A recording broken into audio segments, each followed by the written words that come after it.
This movie is based on a true story. Of course, the names were changed to protect not only the innocent, but the film itself. In Missing, the country in question is never mentioned, but the whole event is unequivocally the military coup which took place in Hollandaise, Chile in 1973, and the U.S. involvement in that coup. Charles Horman, an American writer and filmmaker, disappeared during the Chilean coup. John Shea plays Horman, and Sissy Spacek portrays his wife, Beth Horman. They're living in Santiago, and being a writer, Horman has a large amount of curiosity. He and his wife are interested in what's going on in the world. They care. They're not radicals, but they are innocent. But Horman soon finds out more than he should know. When Horman disappears and after Beth can't seem to get any help, Horman's father, played by Jack Lemmon, flies over to see what he can do. It's here we see the relationship of father, son, and daughter-in-law. Did you find out anything in Washington? No, but Putnam there seems to think that things down here are in pretty good hands. You don't agree? Well, I don't expect a whole hell of a lot anymore. Oh. Why? He's been gone 2 weeks. And I don't know, they give me the same song and dance over and over again. He could be hurt or tortured. They don't give a damn. Oh, look, really, I don't want to hear any of your anti-establishment paranoia. I certainly get enough of that from my son. If he had settled down where he belongs, this never would have happened in the first place. Although concerned for his son, Lemmon is somewhat suspicious of him, and he wants to know what he's done. Lemmon is a deeply religious man, a Christian Scientist, and Spacek and Lemmon argue most of the time, but they know they must work together if any results are to come about. In Lemmon's endless encounters with no leads, dead ends, and meetings with authorities, he slowly begins to see beyond the surface. He finally accuses the American embassy people of cooperation with the military. Naturally, they deny it, but later they more or less admit it, saying it was for the good of American interest. Even before he finds out, Lemmon tells the American representatives he will do anything to get his son back. The U.S. embassy officials come across as being a little helpful, but yet mysterious. In short, there's something about them you don't trust. And that adds to not only our frustration, but Lemmon and Spacek's. And it makes you wonder how the government arrives at some of its political affiliations and priorities. All the performances are excellent. Both Lemmon and Spacek are effective and believable. The direction by Konstantin Costa-Gavras is superior. We feel fully the tension of life living under martial law. The soldiers, guns, curfews, arrest, explained and unpredictable. Missing is complex, enthralling, exciting, and somewhat depressing. It's one of those films that will make you think. You might be angry when you walk out at the end, very angry and upset. That because of the theme which comes blasting out at you as the film progresses. That is, the idea or premise that when pressured, the U.S. government will place business interest over those of individual citizens. Missing, a controversial, powerful, and excellent movie to be seen, to be talked about for a long, long time. I'm Dino Lawley.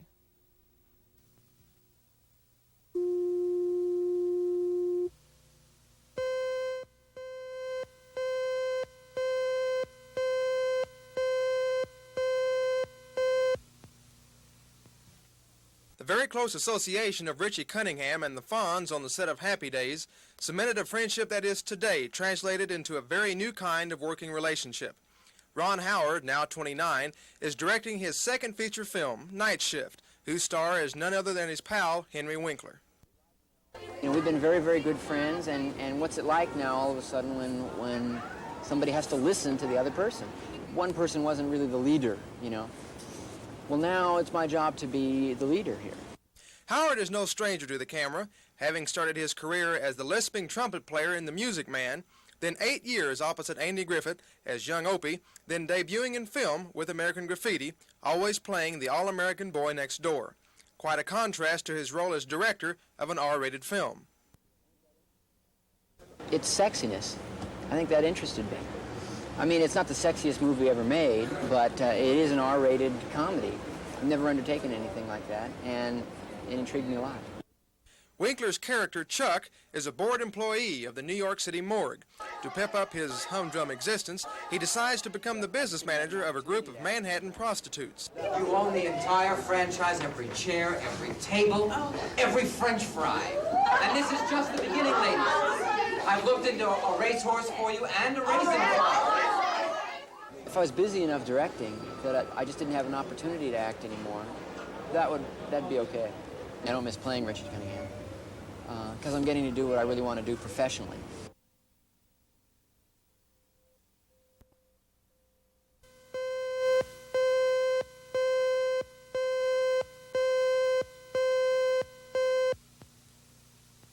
Stunts are an important and sometimes dangerous part of the movies. Tony Caesar is no ordinary stuntman, he's a specialist. 3 years ago, Caesar developed a chemical gel that enabled him to set himself on fire without risking injury. In this scene from the movie Swamp Thing, Caesar is totally engulfed in flames. Before I get ready to do a burn, I usually sit down about 10 minutes prior to the burn and just try to relax so that my mind can be aware of everything that's going to happen.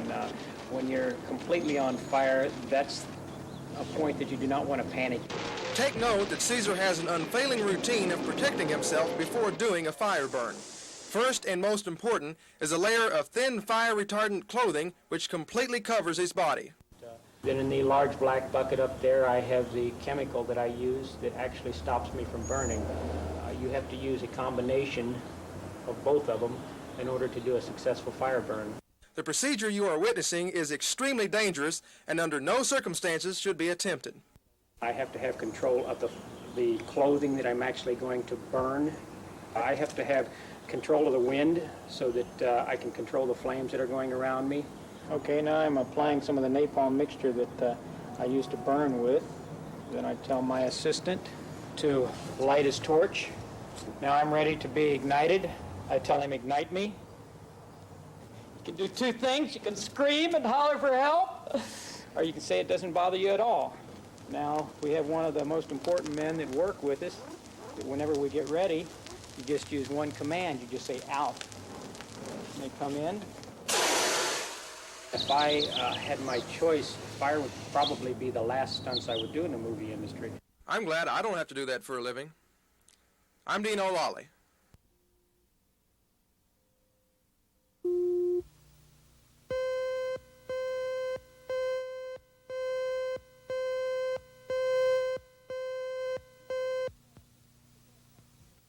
Evil Under the Sun is not the best Agatha Christie mystery, but it is fun, it's stylish, and makes for a good evening's entertainment. We all know the perfect and sometimes obnoxious detective who will solve the crime. Is it I, Hercule Poirot? Yes, he's back in style, working on a murder that takes place at a plush resort. Hercule Poirot is, in his own words, the greatest mind in Europe. You can tell he's also very humble. Peter Ustinov portrays the super sleuth, very particular, letter perfect, and talk about vanity. Whew. Anyway, there is a strange group of guests on the island resort. All of them have something in common. They all have very good reasons to murder a Broadway star, Arlena Marshall, played by Diana Rigg. Miss Marshall is overbearing, self-centered, and loves to create problems in other people's lives. You can tell Miss Marshall is not well liked by lines like these. Here we find out the resort's hostess, played by Maggie Smith, and Miss Marshall are old friends. Arlena and I were in the chorus of a show together. Not that I could ever compete. Even in those days, she could always throw her legs up in the air, higher than any of us. And wider. Ooh, there's nothing like being blunt. Later, Miss Marshall is found strangled on a beach, and so Pryor, he's Belgian, not French, he goes to work on the case. The suspects include James Mason, Sylvia Miles, Nicholas Clay, Jane Birkin, Roddy McDowell, and Colin Blakely. Everyone is suspicious of everyone else. Ustinov is very good as the fussy Belgian detective. And as in Murder on the Orient Express and Death on the Nile, Pryor gets everyone together at the end and reveals the murderer.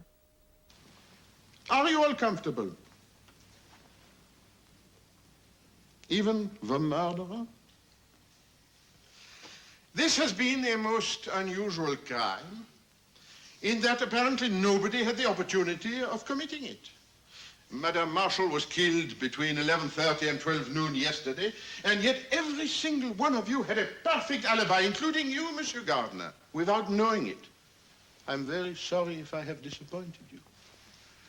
We had undeniably a body, which meant that somebody was lying. Who? After exercising considerable reflection, I came to the conclusion that it was you. Now, you know I couldn't show you how it ends. The entire cast does a fine job. You should be able to figure out who the murderer is. It's not that difficult. And besides that, the beautiful scenery, a wonderful musical score, and good performances make Evil Under the Sun a fun-filled and entertaining movie. I'm Dino Lawley.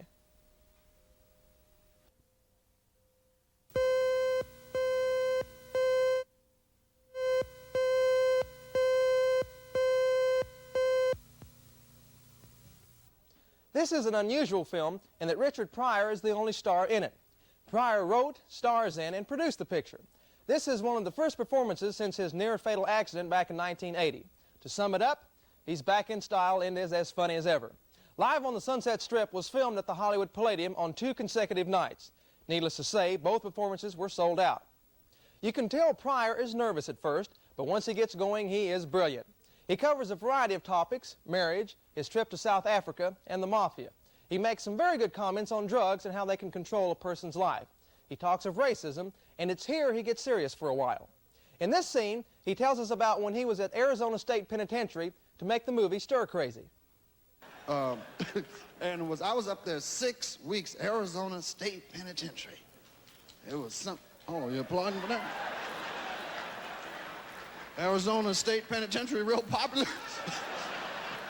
Oh man, it was strange because it's like 80% black people. And what's strange about that is that there are no black people in Arizona. 6 weeks I was up there, I talked to the brothers, you know, and I talked to them. And thank God we got penitentiaries.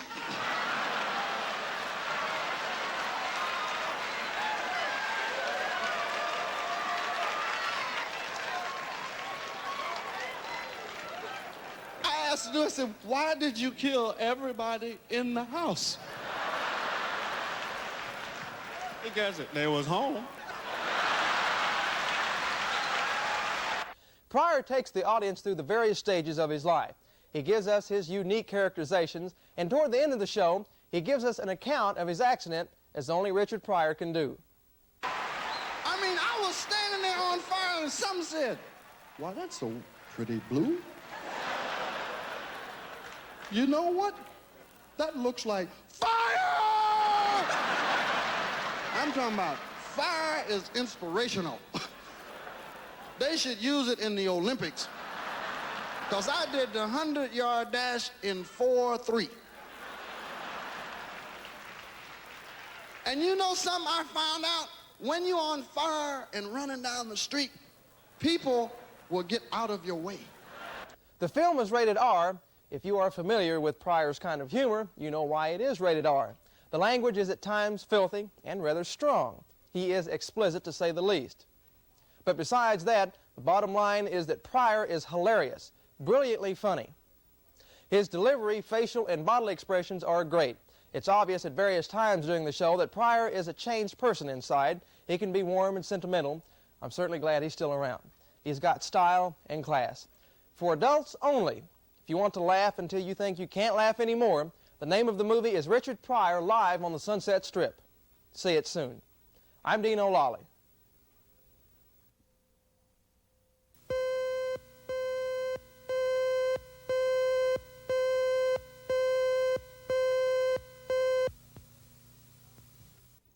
The movie opens with a caption that reads, "Not long ago, in the unexplored reaches of an unmapped swamp, the creative genius of one man collided with another's evil dream, and a monster was born." Well, that sums everything up for you. The good guy, Dr. Alex Holland, a scientist, has developed a formula, a secret formula that would stimulate plant growth. They would be able to grow vegetables in the desert and in other unfavorable conditions. When you have a good guy, you've got to have a bad guy, of course. In this case, it's a man by the name of Arcane. And naturally, he wants the formula so he can rule the world. Holland is played by Ray Wise, and Arcane is played by Louise Godin. A confrontation ensues, a fight breaks out, and some of the formula is spilled on Holland. Engulfed in flames, he runs out looking for a barbecue. No, I'm only kidding. He dives into a swamp. Everyone thinks he's dead, but no. The formula mixes vegetation with Holland's body, and behold... He is transformed into Swamp Thing.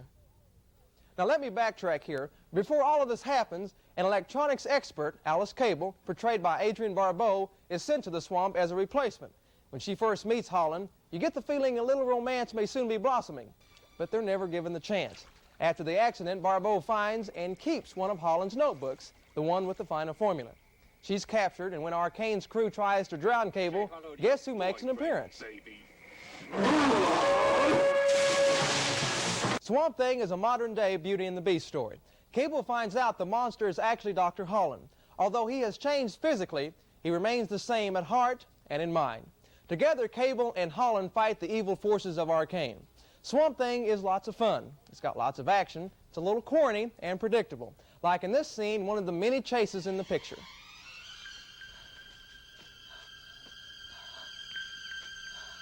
She's out of breath, of course. She's been running.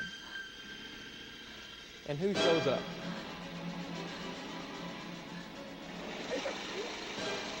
They're in hot pursuit. Will she make it? She looks to the left, nothing but water. She looks to the right, we have more water. And of course, we all know what's going to come up here in just a second. She trips. Guess who appears?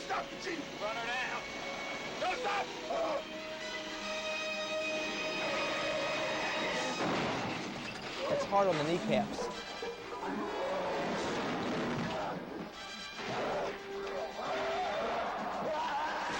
And off he goes. Let's see them try and sell that car in the Mexican market. Arcane takes the formula himself and changes into a beast, and a classic battle takes place at the film's end. Swamp Thing is entertaining, provides some laughs, and is just plain fun. I'm Dino Lolly.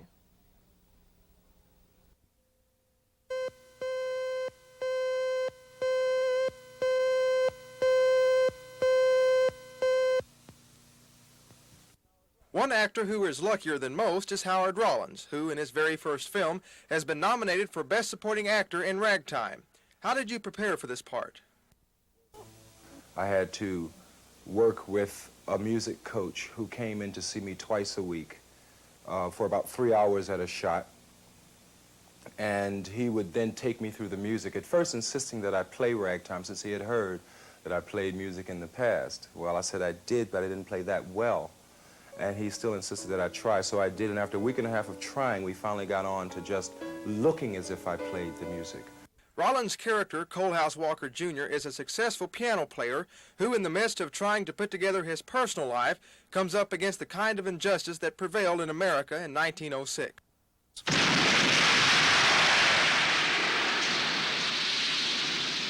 I think the most difficult scenes were a contradiction, I guess, if you will, or difference of opinion in terms of where Booker T. Washington was coming from and where Coalhouse Walker Jr. were coming from. They both had an incredible amount of dignity and strength and principle, but their principles came from two totally different places. And that, I think, was one of the things that I tried so hard to work for, is to show the pain of having someone you respect so highly not understand where you're coming from. On the other hand, there's Dudley Moore, winner of his second Best Actor nomination for Arthur, in which he played a drunk, a difficult role for which he had no special training. I didn't do anything. I started doing it as I was reading. I suddenly found myself talking like Arthur and just using things that I've seen people who are drunk do. Typical of most nominees, Dudley does not expect to win. I think I know where the Oscar would go this year. Tell me. Oh, I think Henry Fonda. I'm Dino Lolly.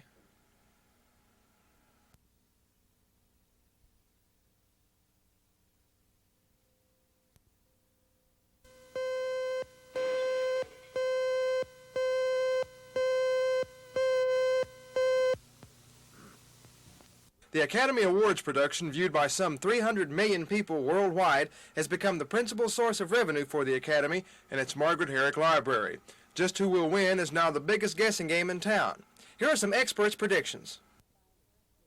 For Best Performance by an Actor in a Leading Role, I'm a little nervous. Dudley Moore in Arthur. I think there is a feeling among the voters that tragedy is harder and more serious and therefore more deserving. So I think a lot of comic performances may be nominated, but that's where it ends, and I suspect that's what will happen to Dudley. Henry Fonda in On Golden Pond. It may have been the best performance the man ever gave in his entire movie career. And yes, it may be his last film, and yes, all of those things, and he's a sick man. But it was a terrific performance. Warren Beatty in Reds. I think it's between Fonda and Beatty, and I think that Henry Fonda will certainly take it. I will be astonished if he doesn't win. For the best performance by an actress in a leading role, Katharine Hepburn in On Golden Pond, Meryl Streep in The French Lieutenant's Woman.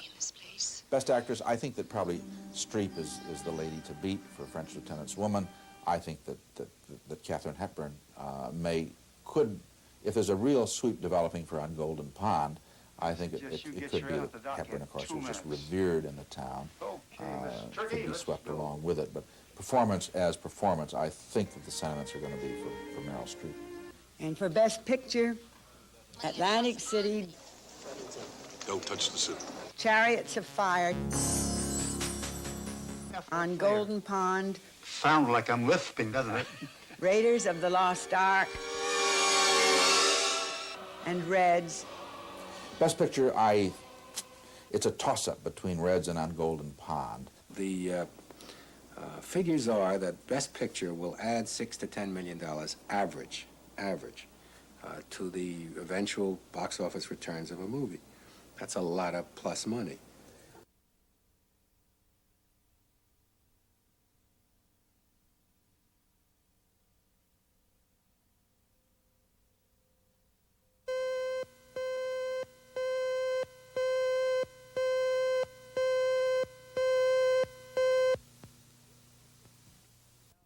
This is La Quinta, a renowned luxury resort in the desert at Palm Springs, California, which holds a unique place in motion picture history.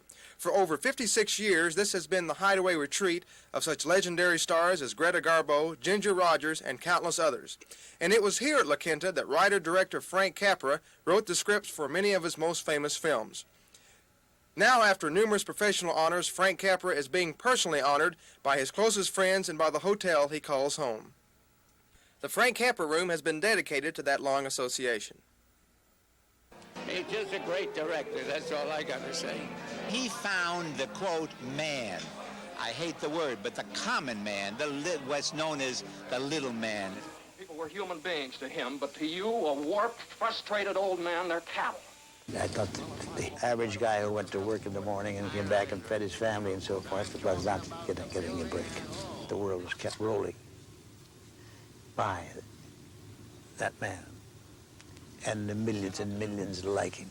If Potter gets a hold of this building and alone, there'll never be another decent house built in this town. He's already got charge of the bank, he's got the bus line, he's got the department stores, and now he's after us. I miss it very much. If I go into a studio and I go into a stage, there's a certain odor inside of the stage. It's a composite. It's an odor of its own. Frank Capra worked in an era of great stars, great movies, and great directors. He will undoubtedly go down in American film history as one of the best. I really haven't got many regrets. Things seem to work out for me very well. I'm very lucky. There was somebody looking over my shoulder and helping me out. I'm Dino Lawley.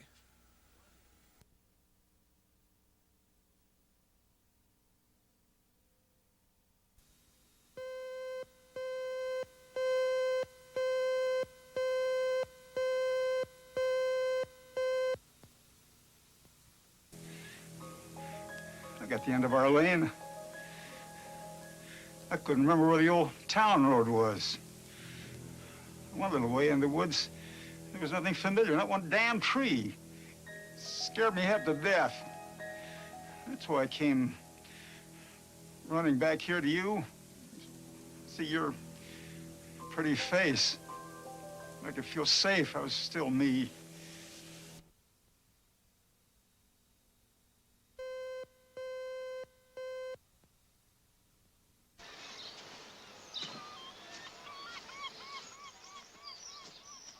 I gather you've recently become secretary to Mrs. Polkney. May I accompany you, since we walk in the same direction? I preferred to walk alone. May I introduce myself? I know who you are.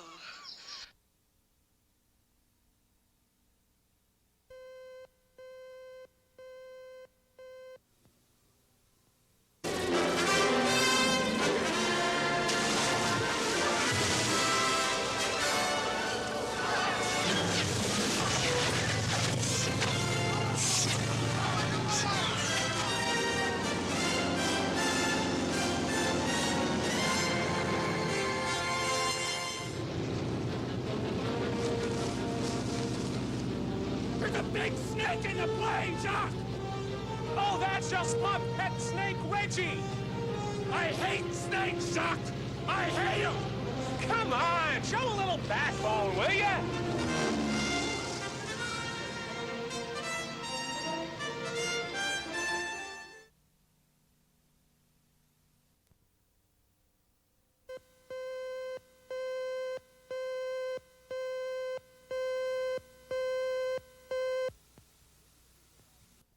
The Movie of the Year Oscar had been expected to be a fight between On Golden Pond and Reds, but the story of two British runners in the 1924 Paris Olympics took the top award. Chariots of Fire also won Oscars for Best Original Screenplay, Best Costume Design, and Best Musical Score. But the other top awards provided no surprises. After 48 years as an actor, Henry Fonda won his first Oscar for acting last night. And Katharine Hepburn got her fourth Academy Award. That's more than any other performer has ever won. Fonda and Hepburn were named Best Performers of 1981 for their roles as the aging husband and wife in On Golden Pond.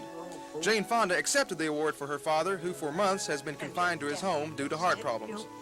Warren Beatty, who directed and starred in Reds, got the Best Director Award, and Maureen Stapleton won the Best Supporting Actress Award for portraying American leftist Emma Goldman in Reds.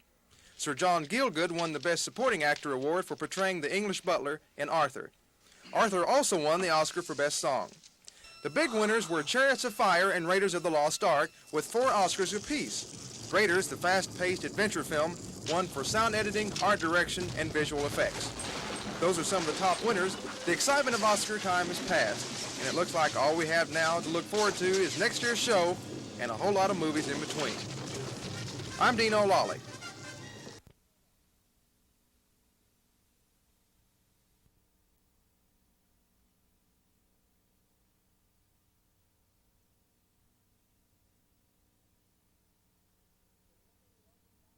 Good morning and welcome back to the Critics Corner. I have some early morning afterthoughts about last night's Academy Awards. 2 immense surprises for Best Picture, Chariots of Fire, a film I loved and whose stars, then still unknown, you met here on Today. First, of course, Chariots of Fire outran its competitors. It is indeed this year's Cinderella picture. The other surprise was the Oscar to Katharine Hepburn. This disappointed me. She's become an icon, a person one must always publicly adore. Now, she is an acting treasure, but this time her role did not deserve this prize. The Oscar should have gone either to Diane Keaton or to Meryl Streep. As the presenter Jon Voight said, love and gratitude are reflected in this selection tonight. As usual, Jon Voight spoke the truth, but that's exactly the problem. The Oscar is supposed to be for a best performance, not for love and gratitude. This is Ms. Hepburn's 4th Oscar. No other actress has ever won 4. Her first Oscar was for Morning Glory with Douglas Fairbanks Jr. in 1932. Her second Oscar came in 1967 for Guess Who's Coming to Dinner, Spencer Tracy and Sidney Poitier. And her third was for Lion in Winter. That was the very next year, 68, with Peter O'Toole. A grand actress, but honored this time on sentiment. The sure thing last night, of course, was the award to Henry Fonda. And surely it was the most popular prize of the night. The most amiable acceptance speech was from Maureen Stapleton, who won Best Supporting Actress for Reds. She said, "I want to thank everybody I ever met in my entire life." The most tasteless acceptance speech was from